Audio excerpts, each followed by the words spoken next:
오늘은 플랫폼의 역습이라는 타이틀로 한번 얘기를 좀 드려볼까 합니다. 플랫폼 기업들이 많이 생기고 있고 사업 방향에 이게 대세가 된 건 사실인데요. 과연 그게 선기능을 잘 하고 있나? 또 뭐 앞으로 어떻게 될 건가? 그 기업들의 향방은 어떻게 될지 이런 얘기들을 좀 하겠습니다. 그보다 이 뒤에 배경화면 보이죠?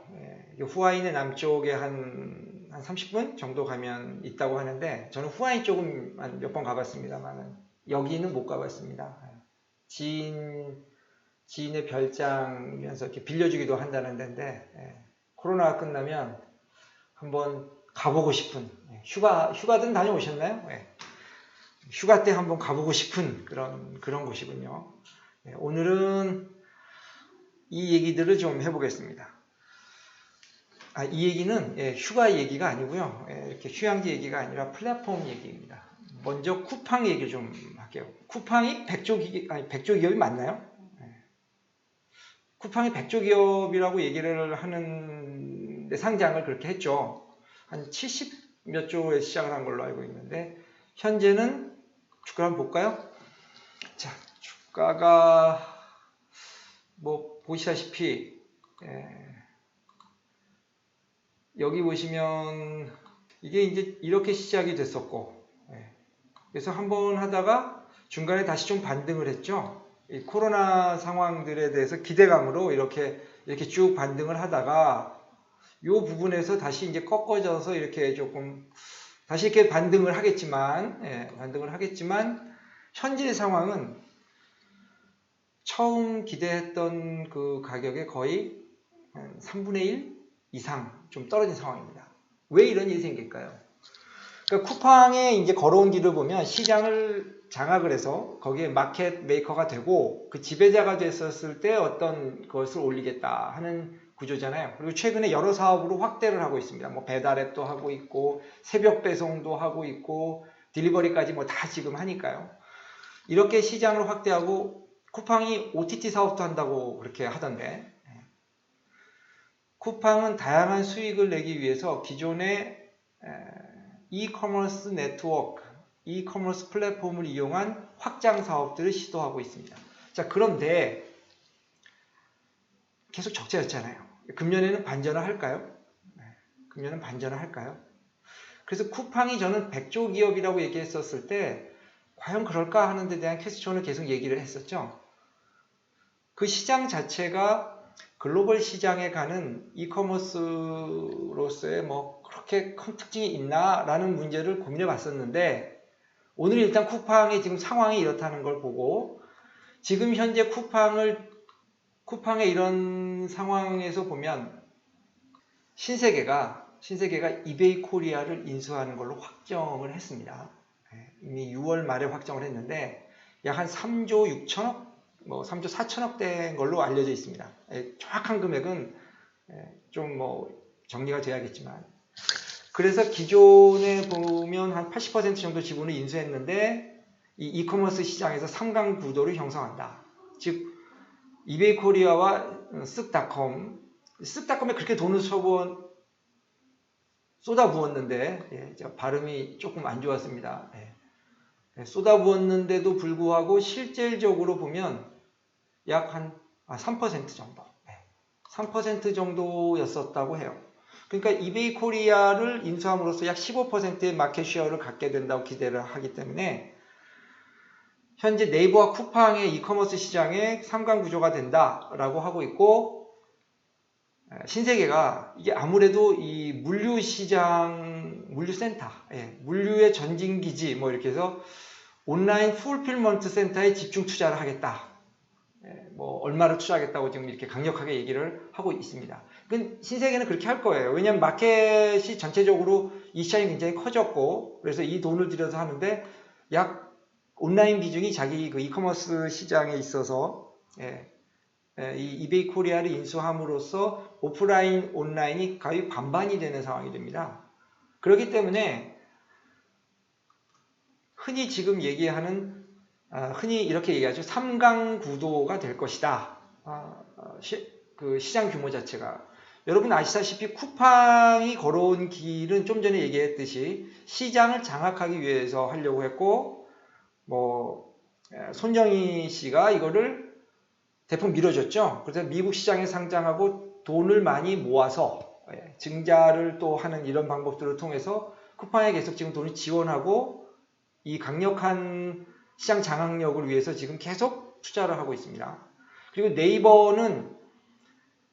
네이버가 검색 시장에서 1등을 가지고, 이건 조금 쿠팡이랑 출발이 다르지만 자기의 네트워크를 통해서 그것을 이커머스 플랫폼화 하는, 즉 검색 플랫폼에서 이커머스 플랫폼화 하는데 성공을 했고요. 신세계는 오프라인에서 절대적인 강자로서 그 치열한 정말 시장에서 싸워서 승리를 했는데 구조 자체가 오프라인에서 온라인으로 바뀌어가니까 굉장히 고민을 하다가 늦게나마 쓱닷컴을 해서 그래도 롯데보다는 성공을 했다고 볼 수 있었습니다.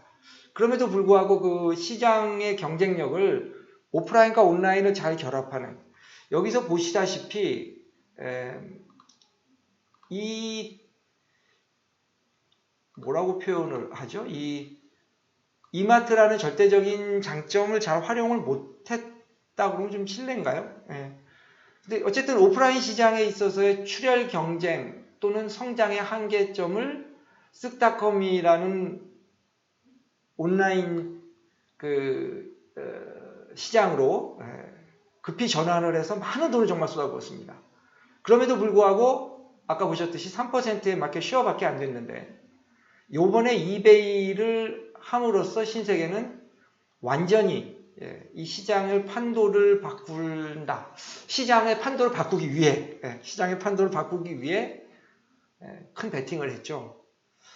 그런데 신세계가 과거에 보면 우리나라에서 할인점이 원래 뭐가 유명했죠?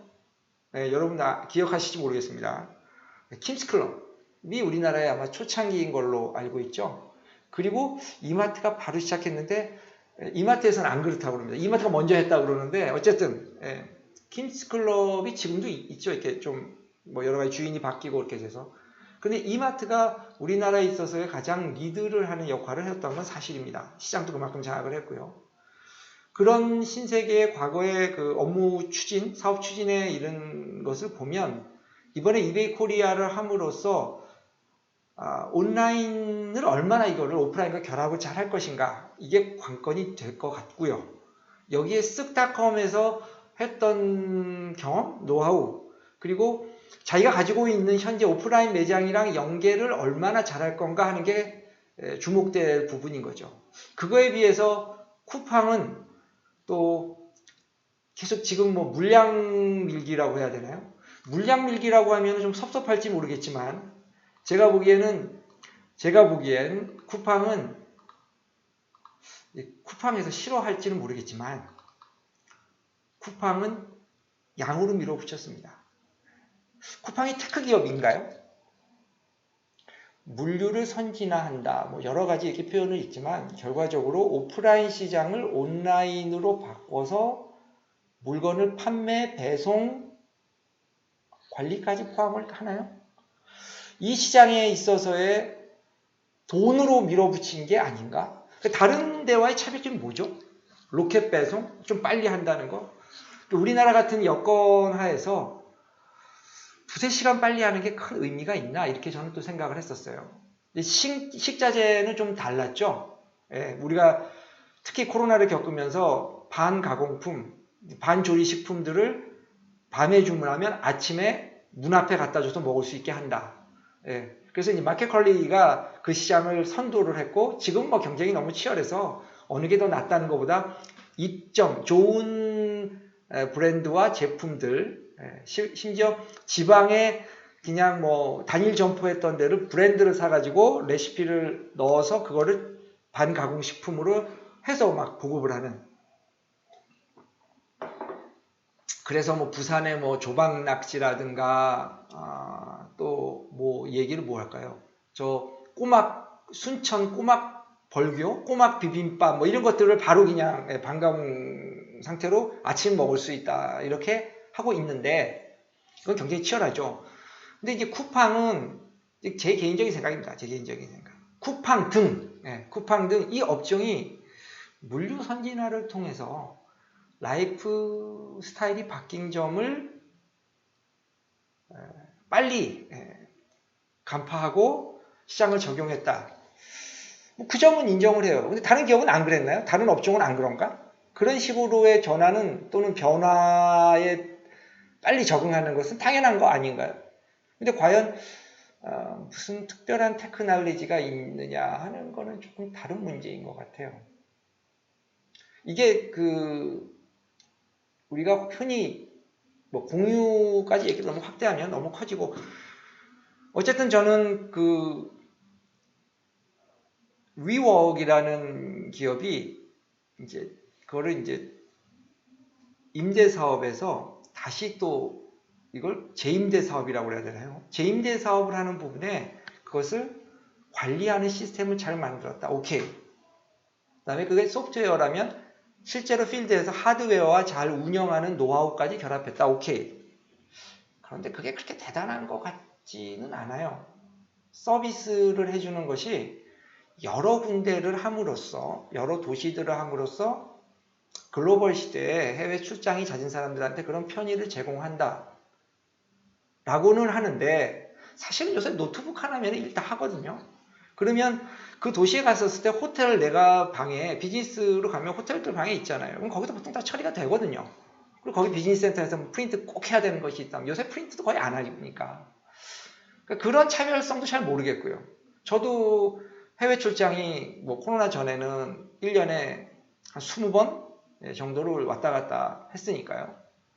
별로 저는 그렇게 생각이 안 들었는데, 어쨌든 위웍도 역시 돈으로 밀었던 케이스고, 공교롭게도 같이 손정희 씨가 투자를 했던 건데, 쿠팡도 돈으로 밀어서 시장을 장악하고 나면 좀 올려서 이거를 뽑지 않을까 하는 우려가 되죠. 우려가 돼도 딴 데도 마찬가지인가요? 누가 되든 마찬가지인가요? 그러면 시장 자체가 그만큼 경쟁이 됨으로써 치열하면 공정해야 되는데, 그렇죠. 돈이 많으니까 난 그냥 밀겠다. 그렇게 하면 기존의 기술을 아무리 개발을 해서 가지더라도 시장에서 이걸 딱 장악하고 진입을 못하게 하는 경우, 이것들을 막는 게 불공정 거래를 막는 거 아닌가? 그럼 쿠팡이 이와 같은 것을 해서, 예를 들면 여러 가맹점들이 있는데 할인 행사를 해요. 그러면 단일 점포가 있는 동네 상권들에 있는 데는 쿠팡이나 이런 데들이 요구하는 할인 행사에 참여를 못하게 되잖아요. 그런데 그런 것들을 해서 대형 프랜차이즈 기업들을 대상으로 쿠팡이 내가 할인 쿠폰을 2,500원씩 다 쏠게, 3,000원씩 쏠게, 무슨 데이. 그러면 대규모 프랜차이즈는 그것을 감당을 할 수 있는데, 만약에 단일 점포나 뭐 이런 데들, 지역 식당, 레스토랑 이런 데들은 그렇게 못할 거 아니에요. 그걸 부담을. 그럼 거기에 주문이 몰릴까요? 그렇게 행사하면서 프랜차이즈는 거기 추가 할인까지 한다고 쳐봐요. 그럼 결과적으로 소상공 단일 점포들을 운영하는 데는 배달 앱을 같이 이용을 하지만, 그게 공정하게 이 사람들이 이와 같은 서비스를 하는 데들이 해줄까요? 이런 것이 과연 공정할까? 이런 생각들을 해보게 되죠. 그러면 그것들은 어떤 뭐라 그럴까요? 이게 공정이라고 하는 수준의 선을 어디까지 해야 되느냐 하는 것도 문제겠지만, 이게 과연 공정한가 하는 건 계속 퀘스천이 될 것 같아요. 그리고 그것은 개인 기업들은 절대 안 하겠죠. 그게 하나의 전략이잖아요, 지금.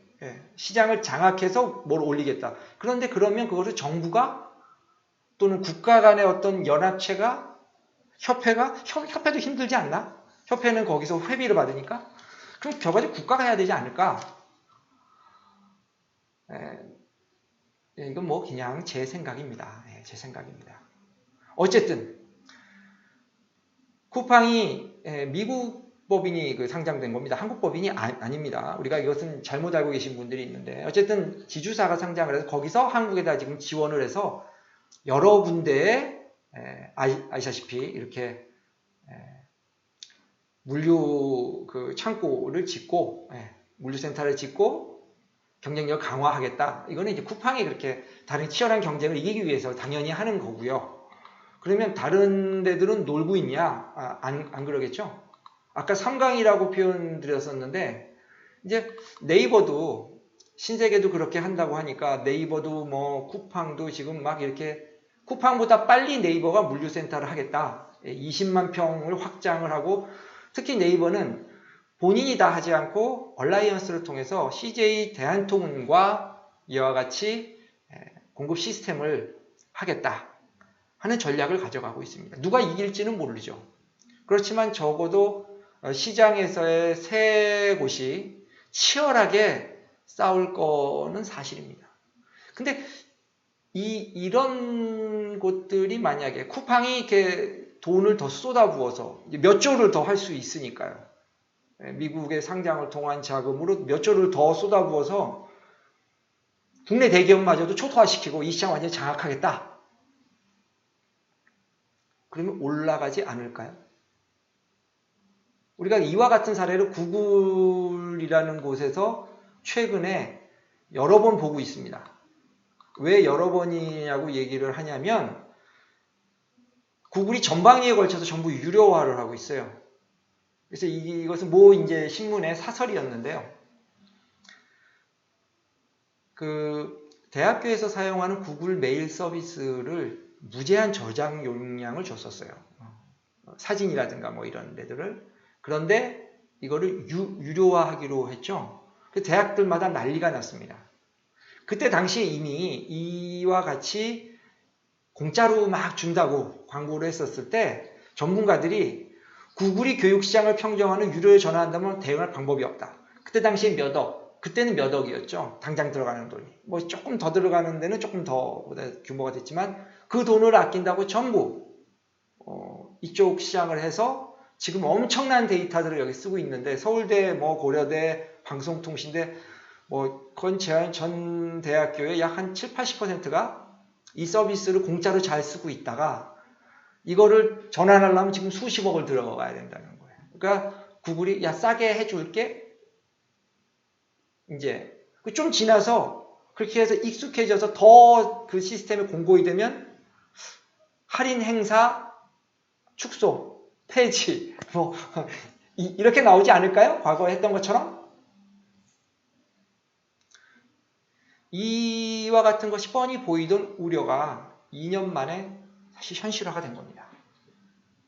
이 사실을 몰랐었나요? 다 이렇게 될 거라고 생각하지 않았을까요? 그렇게 생각을 안 했다면 너무 순진한 게 아닌가? 근데 여러분이 깜짝 놀랄 뉴스. 유튜브도 유료화하겠다.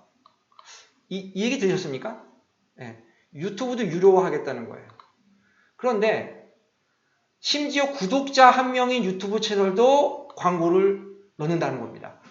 제가 구독자가 아직은 얼마 안 되는데 제 방송을 보셔도 이제는 광고를 보셔야 됩니다. 그리고 이렇게 조금 여기 보시면 이런 내용이 나오죠. 그 전까지는 이제 뭐 구독자 1000명 이상 4000시간 이상의 시청한 채널에만 광고 수익을 물렸는데요. 거기도 다 광고를 지금 1인 구독자한테 넣겠다고 얘기를 했는데 그거보다 적은 채널에 삽입되는 광고에 창출되는 이익은 모두 구글에서 갖는다. 좋다 이거야. 내가 구독자가 몇 명이 안 되는데 광고라는 불편함은 감수를 하는데 그게 뭐 광고를 하겠다. 그럼 나도 줘야지. 너는 그걸로 내 걸로 광고 수익을 하면서 일정한 규모가 안 된다고 다 네 거다.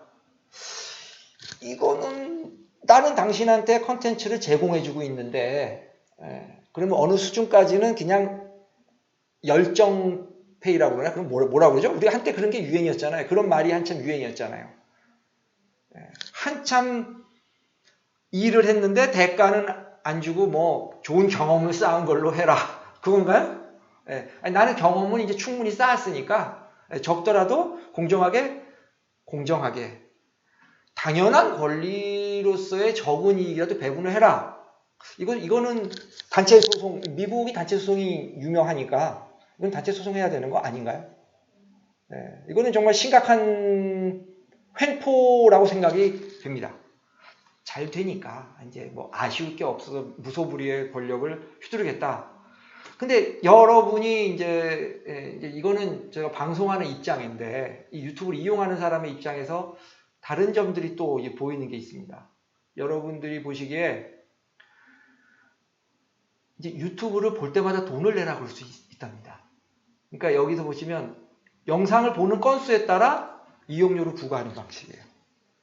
하루에 한 몇 개까지는 공짜, 그 이상 보면은 돈을 내라든가, 아니면 뭐 채널을 몇 개까지는 공짜, 그 이상 채널을 구독을 하면 얼마를 내라든가. 그러면 이게 KBS에서 시청료 징수하는 거랑 뭐가 다른가요? 네. KBS에서 이제 시청료 징수를 하잖아요. 어떤 정부 어떤 방송 무슨 법에 의해서. 이거는 내가 보든 안 보든 TV가 있으면 다 내라 이거잖아요. 난 KBS를 보기 싫어도 그냥 다 내는 거잖아요. 근데 이거 유튜브 같은 경우에 내가 그냥 구독만 눌러놓고 안 보면 그래도 걷어가는 건가요? 자, 이게 싫으면 이제 유튜브 프리미엄을 내라 이거 그러겠죠. 처음엔 또 프리미엄 값도 조금 이제 할인 행사도 하고 뭐 그러겠지만 그거 뭐 얼마 안 돼. 그러니까 글쎄 한 얼마쯤 받을래나? 처음에는 한 10불?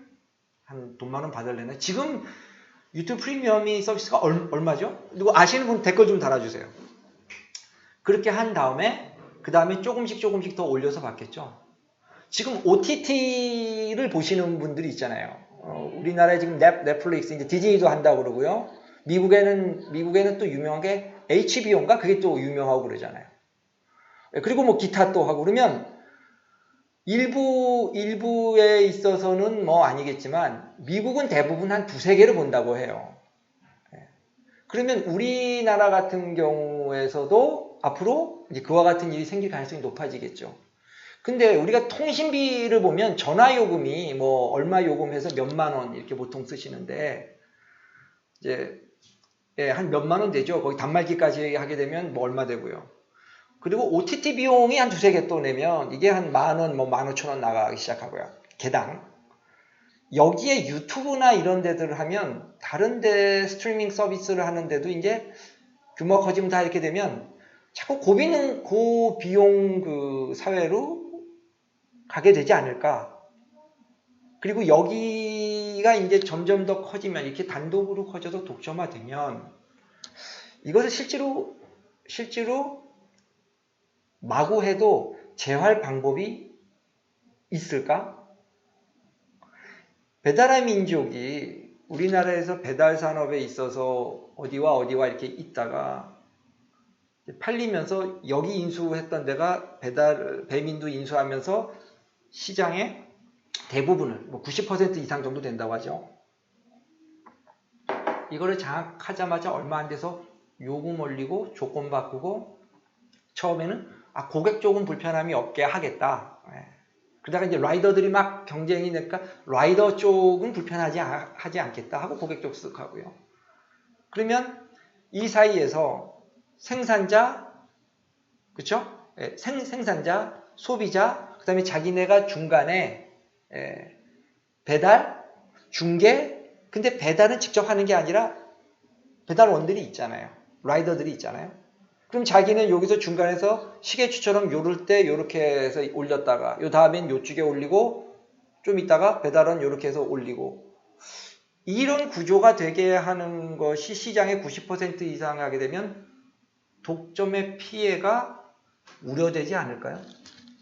그럼 이런 것들을 우려해서 끝나게 하지 않고 실제로 이와 같은 것들을 시장에서 경쟁이 되고 함부로 못한다고 하면 좀 잘못된 말인지 모르지만 임의로 무한정 이 사람들이 수익을 가져가게 두어서는 안 되는 게 공동 선회한 방법이 아닐까요?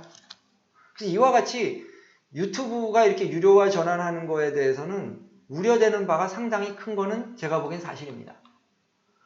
그래서 그러니까 이게 구글이 유튜브를 옛날에 샀으니까. 그러니까 구글이 이와 같은 정책들을 하는 것이 뭐, 클라우드에도 지금 뭐 어차피 그렇게 할 거고, 일부 지금 시작을 한 걸로 알고 있고, 또 사진 서비스를 통해서 그렇게 했잖아요. 지금 이메일 서비스 그 저장 용량도 그렇게 하고, 유튜브까지도 이게 한다. 지금 구글이 이와 같은 행태를 하는 부분들이 구글이 시장에서 독점을 하고 있기 때문에 가능한 거죠. 유튜브가 독점을 하고 있기 때문에 가능하고. 그래서 쿠팡도 우리나라 시장에서 그와 같은 독점을 하기 전까지는 적자를 무릅쓰고 도움으로써 계속 밀 겁니다. 쿠팡의 기술이라고 하는 부분이 다른 데가 차이가 나는 게 그렇게 제가 보기엔 특별히 있다고 생각하기 안 들거든요. 여러분들 생각은 어떠십니까? 그래서 저와 같은 생각을 하실 수도 있고 뭐 아니라고 생각하실 부분도 있겠죠. 근데 이와 같은 추세가 이게 계속 되니까 걱정을 하는데 딱 터진 게 구글이 인행 결제 확대입니다. 최근 뭐 이게 좀 됐죠. 좀 됐는데 제가 왜 이 시점에서 이걸 하냐면 1년에 이와 같은 구글의 행태를 보면 이게 지금 무슨 얘기냐면 지금까지는 게임에 대해서만 했는데 자기네 관련된 이제 그 구글의 플레이 스토어에 들어가 있는 것은 거기에 앱은 뭐를 하게 되면 자동으로 자기한테 30% 돈 내라 이거예요. 올려서 결제만 되는 것도 무조건 받겠다. 그러니까 예를 들어서 카카오나 뭐 네이버나 이런 데에서 별도의 결제 시스템을 갖고 있던 그러니까 별도의 결제 플랫폼을 마련해서 수수료를 내지 않았던 데들 이제 일절 없습니다. 즉 플랫폼의 플랫폼이 되겠다는 거죠. 플랫폼의 플랫폼이 되는 건 좋은데 통과세는 무조건 내라는 거예요. 이게 과연 공정할까?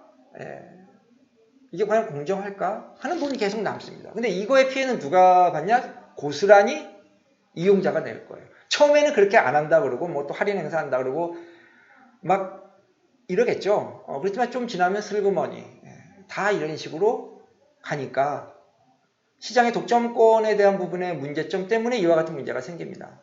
그런데 이게 결정적으로 이게 참 나쁘다라고 얘기하는 게 이런 구조가 되면 적은 어떤 매출의 규모의 비즈니스를 하는 데는 이것 자체가 굉장히 부담이 될 수 있는 거예요. 결과적으로 이것이 원가에 산정이 되는 거고 이것은 소비자 가격이 올라가는 거고 기존의 대형사들은 할인 행사라든가 뭐 이런 걸 통해서 이런 시장 진입 장벽들을 높일 수 있죠.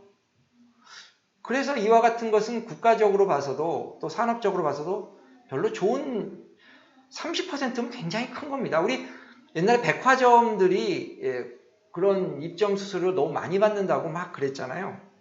그런데 그 시장 자체가 무너지고 오프라인 시장이 무너지면서 점점점 온라인으로 바뀌어가면서 백화점들도 이와 같은 상황들이 바뀌어가는 구조가 있습니다. 백화점이라고 해서 뭐 다 똑같이 취급하지는 않죠. 명품 들어오면은 뭐 더 낮춰준 걸로 알고 있습니다. 그리고 힘없는 데 가서 이렇게 하죠. 이걸 못하게 막아주는 게 정부 아닌가요? 아니 뭐 정부가 무조건 다 하라는 건 아니지만 또 소비자들도 이런 부분들 때문에 좀 지혜롭게 이용을 해야 된다.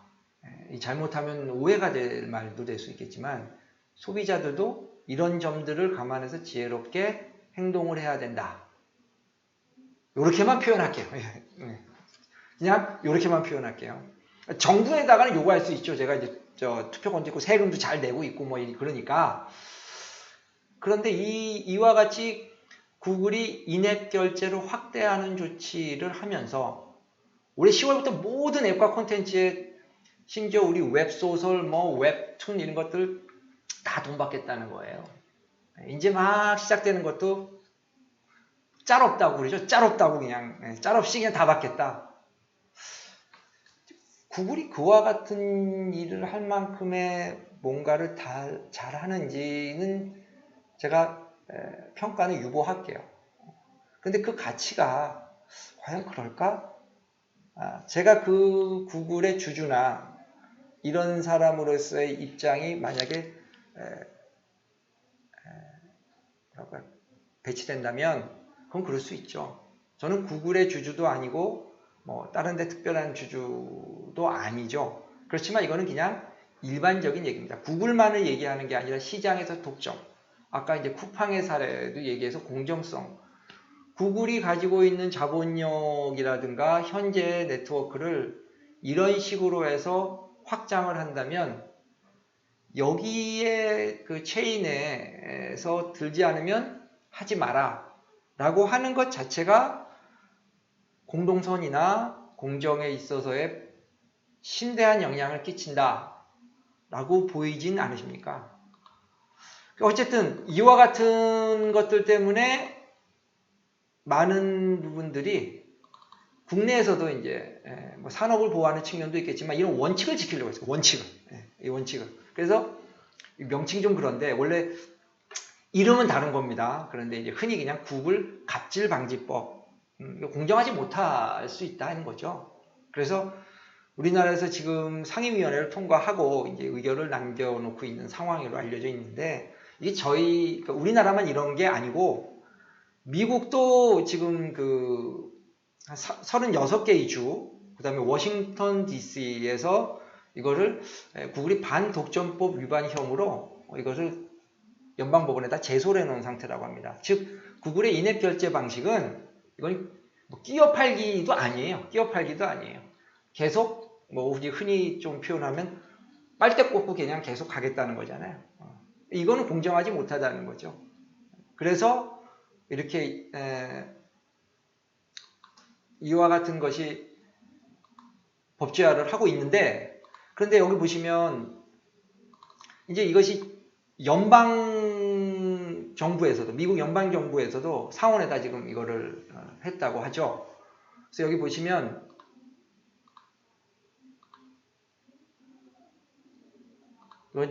이건 제가 두꺼운 글씨체로 두꺼운 걸로 좀 칠해보고 있습니다. 앱 마켓 사업자들이 자사인 결제 시스템, 이게 인앱 결제라고 표현하는데 강제하지 못하도록 하는 법이 미국 상원에 발의됐습니다. 그래서 이게 지금 주 단위의 아까 36개의 주와 워싱턴 DC 등에서 주 단위에서 이것을 소를 제기했다면 이것은 주가 아닌 연방의회 차원의 법안 발의가 이번에 처음이고요. 이거는 공정하지 못하다는 거죠. 독점에 있어서 공정하지 못하다고 하는 거.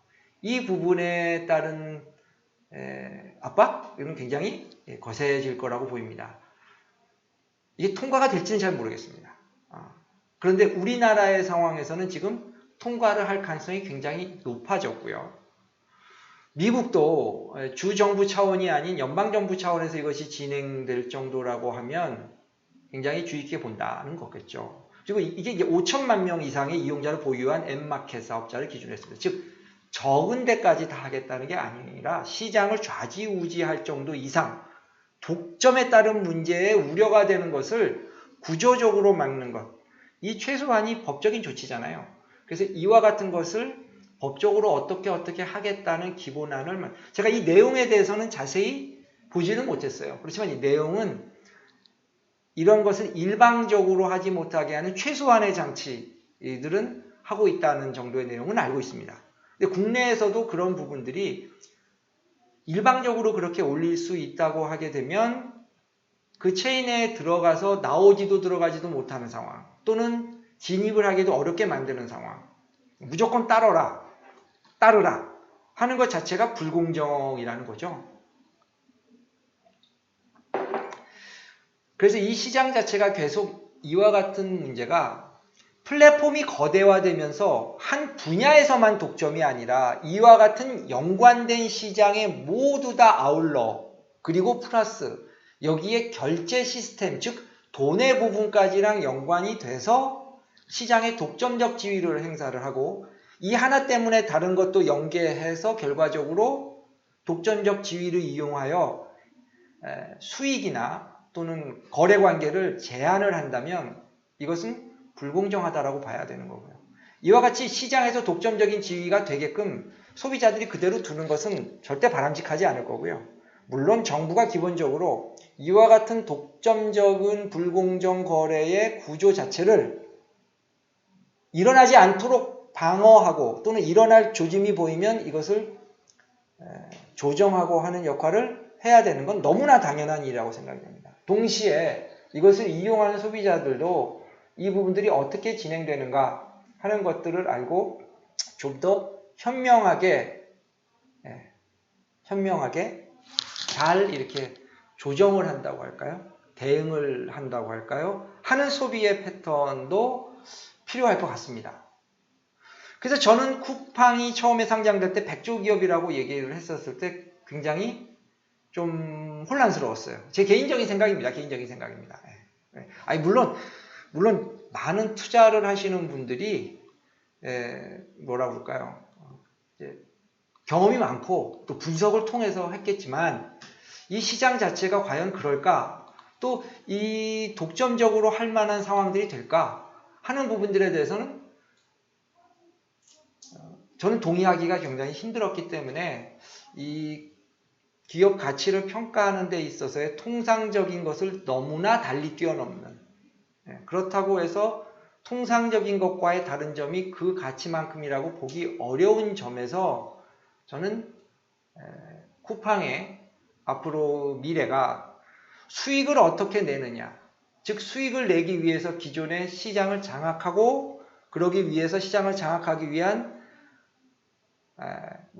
유통시장, 물류센터, 유통물류에 대한 막대한 투자를 함으로써 계속 지금 한 번도 흑자를 보지 못한 이런 적자 구조, 특히 작년에 코로나 상황이었음에도 불구하고 흑자를 봤는지 모르겠어요.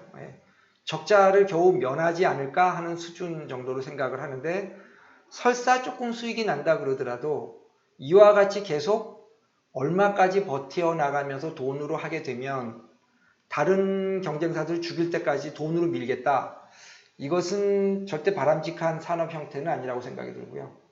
또 그렇게 됐었을 경우에 시장 재편이 된다고 해서 그래서 과연 그것이 좋은 부분이 될까 하는 부분은 저는 조금 생각이 쿠팡의 경영진과는 다른 입장입니다. 그리고 이것이 주가에 앞으로 어떻게 반영이 될까? 주가는 실적을 반영합니다. 실적을 반영을 하고 환경을 거기에 미리 할인해서 반영을 합니다. 지금 현재 국내가 3강 구조가 되면서 신세계그룹도 총력을 다할 거고요. 네이버도 또 막대한 또 자금으로 이것을 지원을 할 거고요. 쿠팡이 앞으로 향후 가는 행보가 굉장히 어려워질지도 모르겠습니다. 뭐 자금력으로 갖고 커버를 하겠지만 손익을 얘기 드린 겁니다. 좀 어렵지 않을까? 오늘은 플랫폼의 역습, 물론 이제 이 부분 말고 다른 플랫폼들도 굉장히 그와 같은 행태를 띠고 있죠. 이 플랫폼들이 앞으로 계속 성장을 할 것만은 사실입니다. 근데 좀 더 공정하고 바람직한 소비자, 거창하게 국민들의 이용이 그 편익을 위해서 또는 공동선을 위해서 될 수 있도록, 그리고 물론 적절한 이익으로 기업이 성장을 할 수 있는 환경도 만들어줘야 되죠. 그렇지만 독점을 통해서 이와 같이 그냥 손쉽게 함으로써 다른 기업체들을 죽이고 또는 진입을 못하게 해서 시장을 완전히 평정을 해서 자기네들만을 뭘 하려고 한다는 구조가 되지 못하도록 하는 것도 정부와 또 저 같은 우리의 소비자들이 생각하면서 이 시장을 봐야 되지 않을까 하는 걸로 오늘 얘기를 마무리하도록 하겠습니다. 빨리 이제 이